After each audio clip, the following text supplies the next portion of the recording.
orang yang paling saleh awak nan gonyan Ali bin Husain sonan ke Ali na Ali bin Husain jaman itu yang lega wahai Ali bin Husain lon kalan orang yang sangat bakti ku urunci golom gerempak cak le urunci kawan ni cak le ron golom gemlangkah urunci kawan ni mat urunci puyang perle golom geyu kali tapu buat tapi non bahkan hantam non kalan non baju bunga urunci yang ada yang hiran ke pakan hantam long kalan hantam baju bunga nuru ngejawab le goyan wahai soralon nada dukal lon pakan halon baju bunga urunci pakan lon ba baju khauri ngan urunci tu takut dikarenakan watesaan urunci gekalan dia teh ungkut yang longcok awai gekalan hawa takut roh longcok ada yang hawa goyan takut roh awai longcok yang hawa gopnya urunci gebi gedeo nyanduk gejaga ali ulama awai takut mata kagengi ngatu ungkutnya roh awai longcok lu beki hae ke maka jilon halu pajuh bu urunci le pajuh bu le urunci le mandu baru lu pajuh le lelon yang tinggai ya apa dia mana mak bu mangat mana tapuna ko mana tapuna thap menggun maklun ya durhaka anjir yang Ali bin Husain so Ali bin Husain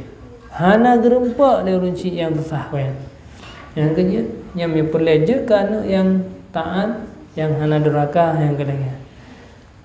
Dari riwayat daripada setengah orang yang salihin bahwasanya adalah ia tiada menyuruh akan anaknya dengan sesuatu pekerjaan dan apabila berkehendak ia kepada sesuatu menyuruh ia akan orang lain maka ditanya orang daripada demikian maka katanya bahwasanya aku takut jika aku suruh akan anakku dengan dia dan menyalahi ia akan aku maka wajib ia durhaka neraka jahanam ya Allah. Nah ulama-ulama saleh awai hangi sepuh banyak tu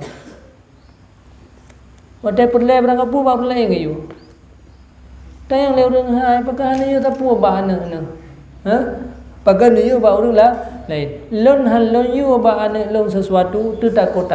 wadai le long yu hai buat ru maka ji menyalahi lon dan akan je ke ana durhaka kaya hang bunge no kana tu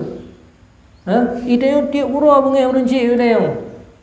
puang hana je ke buat deh maka akhirnya dia je kan durhaka ni ulama wai hang yu teng nego pakan yu ba len han yu ba na rana kaite mari hang yu ti takut pakan na saboh buat yang yu yang hai tem buat